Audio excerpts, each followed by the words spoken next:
მეგობართა შორის მეგვარნეს, მოდით გავაგრძელოთ.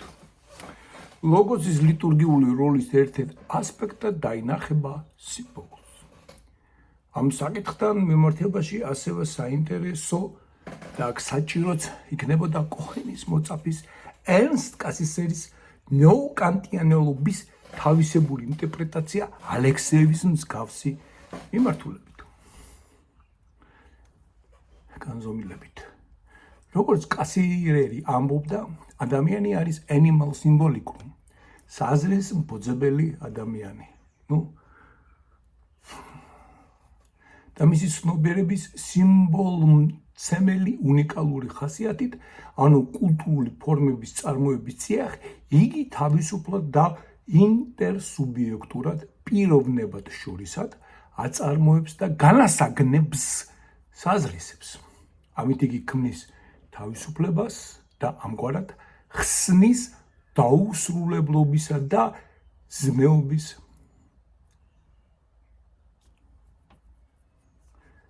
გზას.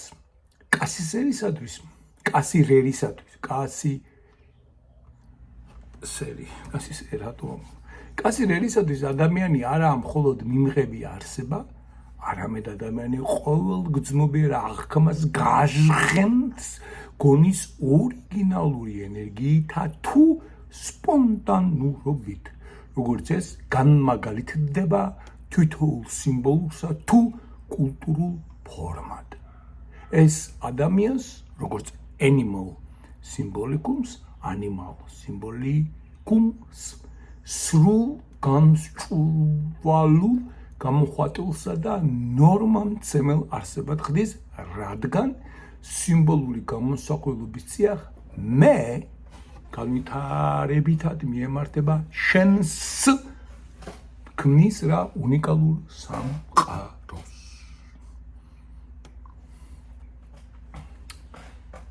სიმბოლო გვჭირდება ურთიერთობისათვის. ჩემი აზრით თქვენ აზრში გადამოვიდეს, ამისთვის უნდა გამოვიყენო სიტყვა რა მოკლედ. სიტყვა კიდევ სიმბოლოა, ხო? მწვანე, მწვანე არის სიმბოლო იმისა, რასაც ჩვენ მწვანეს უწოდებ. შეიძლება იყოს green, შეიძლება იყოს პრასინო, შეიძლება იყოს зелёный трава. Трава зеленая трава. И слышно нам не рокот космодрома. Не это ледяная синева. А слышно нам, а снится нам трава у дома. Зеленая трава. ეს კომუნისტების დროს როკ მუსიკა იყო ეგეთი.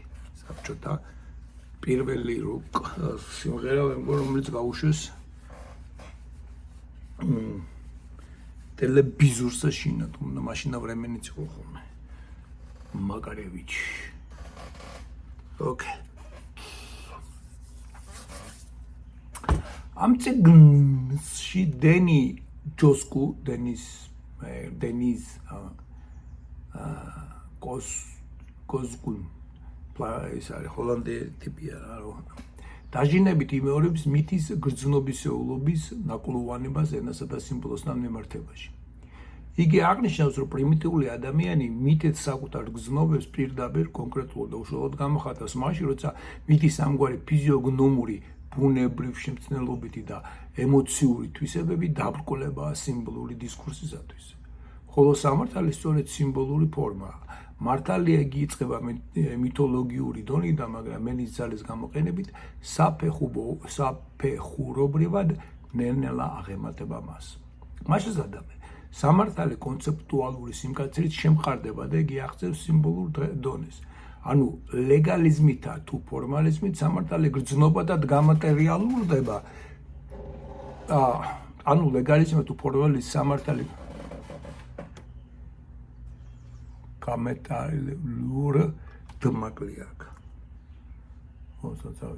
ანუ ლეგალიზმითა თუ ფორმალიზმით სამართალი გრძნობადად გამატერიალურდება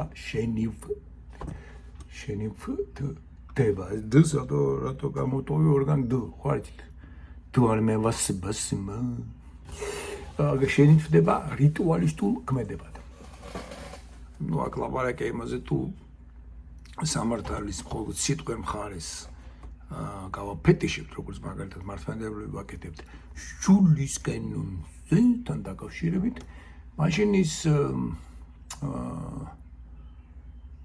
ხო და ლიტვალი აქ უარყოფით კონტექსტშია ასე კი ლიტონი ლეგალური ფორმალიზმი ვერ გაგალახავს სამართლის მითოსურ დონეს, რადგან იგი მხოლოდღა წარადგენს სამართალს, არ კი წარმოადგენს თუ კვლავ აწარმოებს მას.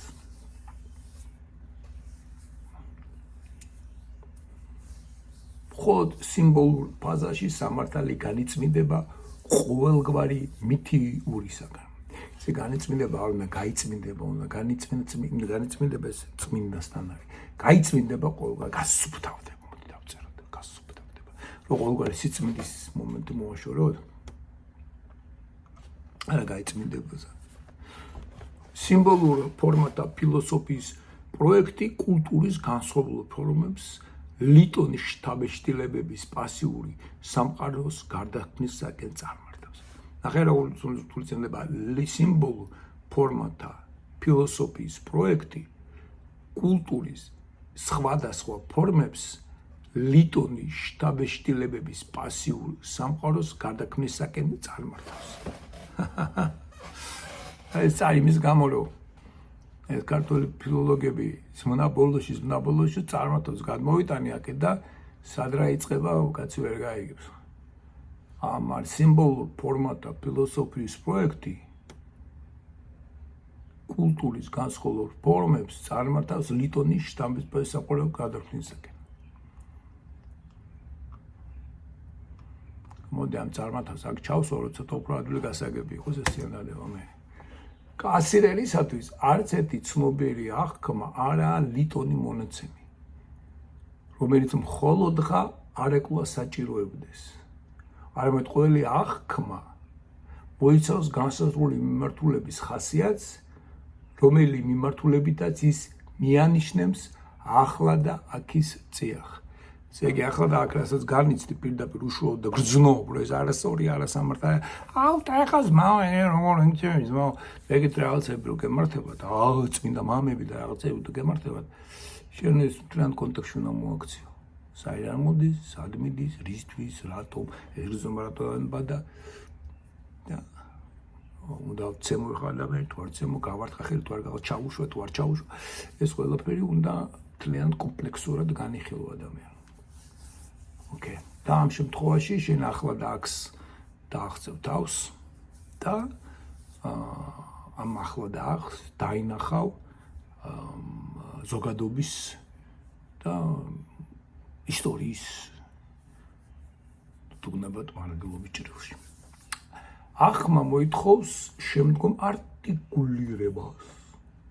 ითიური აღქმა ყოველთვის ფეხმძიმედაა ძველქართულად მიდგომილია ემოციური მახასიათებლებით, რასაც ის ხედავს თუ გრძნობს და მუდამ გარემოცულია განსაკუთრებული ატმოსფეროთი სიხარულისა თუ გლოვის, წუხილ ოხათა თუ ახტაცებად, ხიარულებათა თუ დაღუნებულებად.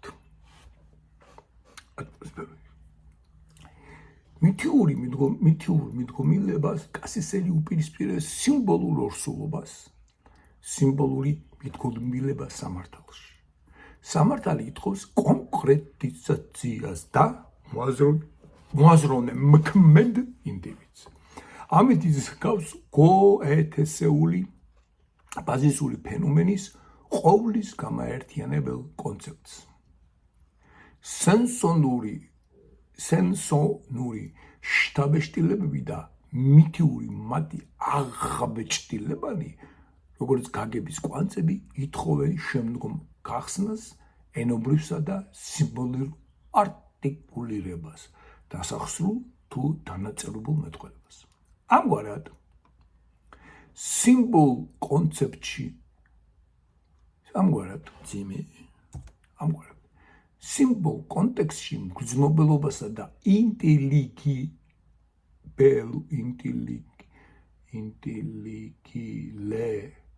ინტელიგიბელურობას შორის დაძაბულობა მოიხსნება. Ability, intelligibility, ხო.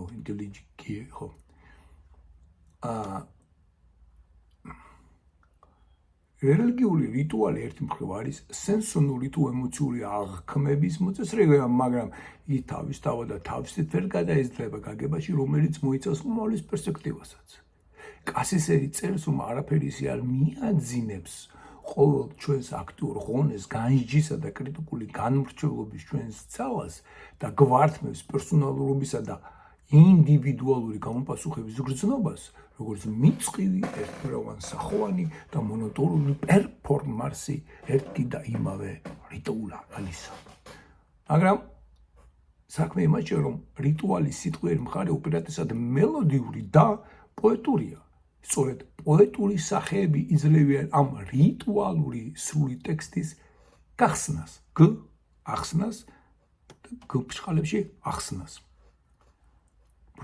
სწორედ პოეტური სახეები იძლევიან ამ რიტუალური სრული ტექსტის გახსნის პირველ ბიძგს და თავად ეს რიტუალები და სიტყვებში შაბეჭდილი საზრისები ხდებიან სიმბოლურად მიდგომილები. იქცევიან რა მისადგომლები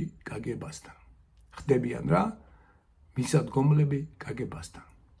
ამასთან თავად კასირერი დიდად აფასებდა პოეზიას, როგორც უნიტარულ საფუძვლებრივ ერთიანობის შემოქმედი ინდივიდუალობისაკენ პირველად გახსნას და განსაკუთრებით ეს ეხება მის დამოკიდებულებას გოეთესადმი.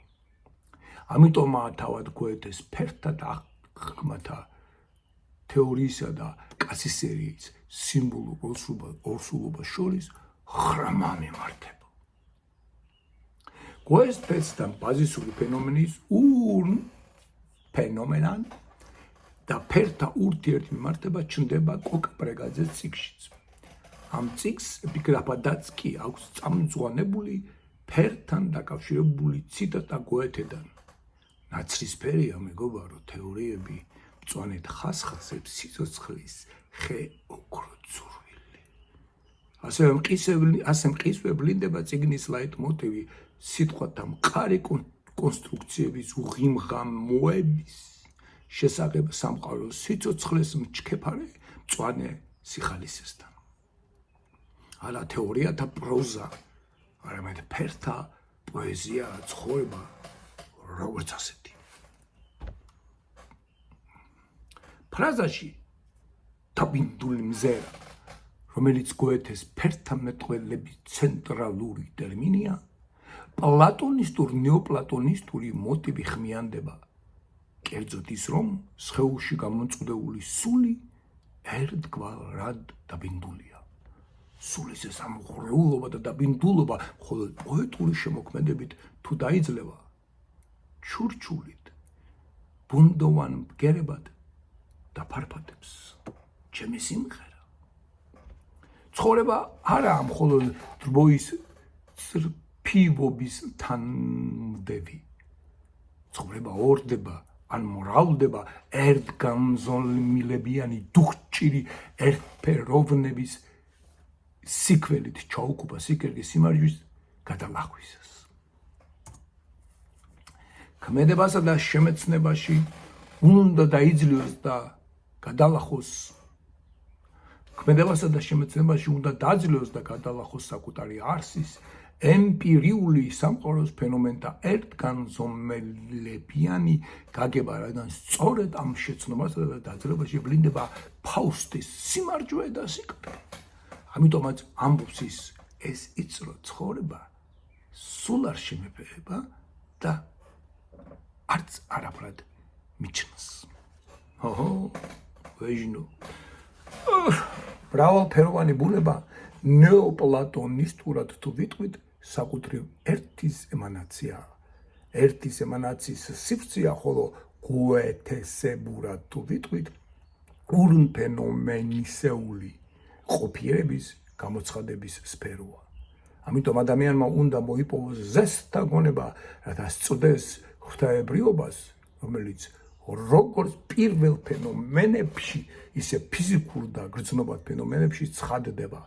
ღვთაებრიობა მათ მიღმაა გაუცული, ხოლო ეს უკანასკნელი მისგან მომდინარეობენ. უკვე ჩანს, რომ ცოცხალი ღვთაებრივი ბაზისური ფენომენი თაურმოვლენა საჭიროებს კერძო სხეულებს. იგი არაა განყენებული ჭვრეტისა და უძრავი ერთგვაროვნების სიკაშკაშე, არამედ სხეულის გარეშე სინათლე ვერ დაიბადება. სხეულის გარეშე სივრცე სულ უკუნი იქნება. სინათლის წარევქმნის წინაპირობა მხოლოდ სხეულია. სინათლის არსი ფიზიკალურია, სხეულებრივია, მატერიალურია და არა მიღმიერი ღვთაებრივი. სამყარო და ბუნება ეს არის უსასრულო მეტამორფოზათა სივრცე, ანუ ბუნების სახეობათა და ქმნილებათა დაუსრულებელი შექმნისა და გარდაქმნის წიაღი, რომლის ტრანსცენდენტური ურფენომენისეული საწყისიც დედების სამყოფელია. ალბათ გძნობთ, როცა ციტატა და როცა ჩემი ისინი, ხო? თუ არა უჩის. იგიდეთ. ურფენომენი, ანუ ბაზისური ფენომენი მარად გარდაქმნადი რეალობა, რომელიც გვაქვს უთვალავითა ფერიდან. ფერი ფაქტობრივად სიმბოლური ორსულობის ეკვივალენტია იმ გაგებით, რომ იგი ერთი მხრივ ფიზიოგნომური მგრძნობელობაა, ხოლო მეორე მხრივ იგი აქტიურ ზერალის ხედვაში ახალ სამყაროდ ცინცხალ ცხოვრება დიშლება. თავად სამყარო პრინციპულად მოხსენებული არა როგორც ქმნილება, არამედ როგორც ქმნადობა, ქმნადი სამყარო. იგი კონკრეტული და მხატვრულია, ხელოვანი თვალის წიაღში. ბუნება და სამყარო თავისთავად ცოცხალი არა, ის საჭიროებს გახსნას, მკვდარი კანონებიდან ხსნა გადარჩენას, სიმბოლო მჭვრეტი და ამავე დროს სიმბოლო მთხზველი ადამიანის წიაღ, ადამიანის გავლით, ესე იგი. ქიმია მეტაფორულად განასახიერებს სწორედ თანამედროვე არახუმანურ ბუნების მოძულე და ყოველგვარ ეთიკას მოკლებულ სციენტიზმსა და ტექნოკრატიზმს, რომელიც ბუნებას უყურებს როგორც მკვდარ წარმონაქმნს, რომლისაგანაც მაქსიმალური ეკონომიური სარგებელი და კომფორტი უნდა მიიღოს თანამედროვე კონზუმერმა, მომხმარებელმა და უტილიტარმა, მხოლოდ ეკონომიურ სარგებელზე ორიენტირებულმა თანამედროვე ადამიანმა. ეს კი გვაერთეს დაკვირვებით სწორედ ცოცხალი და მკვდარი ბუნების მასშტაბური განადგურებისა და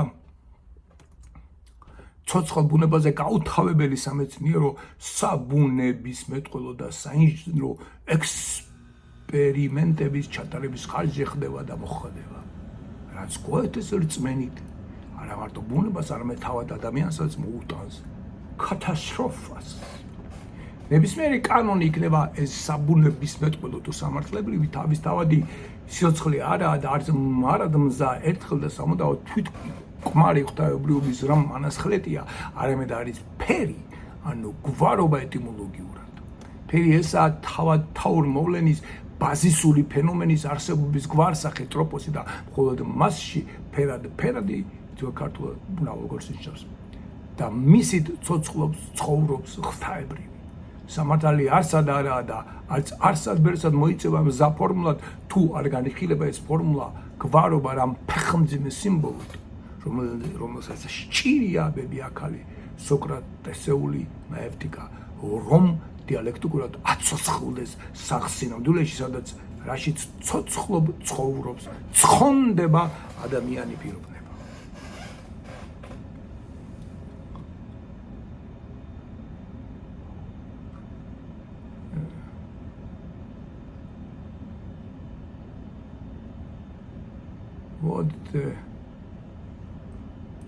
Where is the 71? Oh.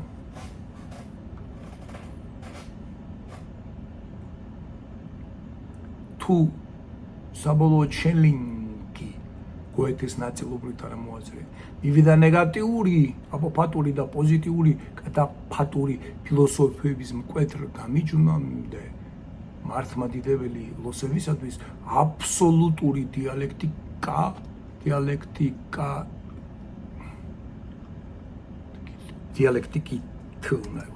დიალექტიკითა და აბსოლუტური მითოლოგიის დიალექტიკისა და აბსოლუტური მითოლოგიის დამთხოვა პერსონალისტურ პერსპექტივაში სხვა არაფერია თუ არა შესაძლებლობა და აუცილებლობა წკვნილი პერსონების პიროვნულობის დასაფლავება.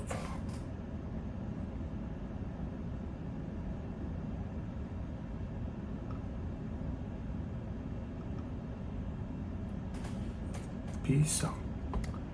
ბებიაქალობით სიმბოლური ფეხმძიმნობიდან იბადება პიროვნება როგორც ნამდვილი ცხოვრებით ცხონებული მცოცხლავი შთაბეჭდილებაზე შეჩერებულზე მადლივით მოსულზე შედგომა საკუთარ მიდგომილობაზე შენში შთაბეჭდილ რეალობაზე რომელიც შედედებული არა მსახედ ხოლო ეს სახეა სიმბოლო.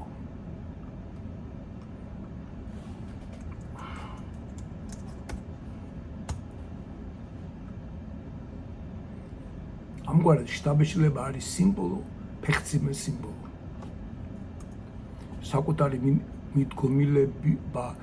საკუთარი მიდგომილებით მიუდგება და შეუდგება ადამიანი მრავალ სამყაროს და გარეალურებას, ანუ აქვს შანსი აისიცოცხლოს ახალი ცხოვრება.